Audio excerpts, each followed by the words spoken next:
ვარ ჩასული დასავლეთ საქართველოში ერთ-ერთ ქალაქში, შეხვედრა დასრულდა, საღამოა და ვაპირებ თბილისში წამოსვლას და ერთი მარცვლის ახალგაზრდა ადამიანი, ახალგაზრდა ადამიანი ეთქვის 50 წლის ასაკში მოვიდა და მთელი ნებით ჩამეხუტა, მომეფერა და როგორც ხდება ხოლმე, ხო, ესეთ ხელი ჩამომართო და მივხვდი რომ რაღაცა ჩამიდო რა ხელის გულში.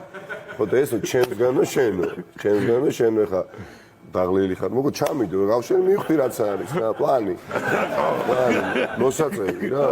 ხო და ნუ ეხა პირველი რაც ვიფიქრე არის მოგზავნილი ადამიანი.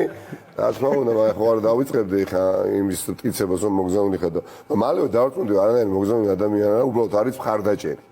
და ნუ მინდა რომ კორექტულად უკან დაუბრუნო და მეუბნები რომ სხვა დროს არ მართვებს ამას როგორც იციან დასავლეთში ცოცხალი თავი ჩემსგან ჩვენ მხარდაჭერი ხო ხარ თუ ვარო ბიჭო როგორ არა ვარო თავარი ეხა ხმა მოგმეცი ხმას როგორ არ გაძლევოდა პლანს გაძლევოდა ხმას როგორ არ წამოიდი ხო პლანს გაძლევო მოკლედ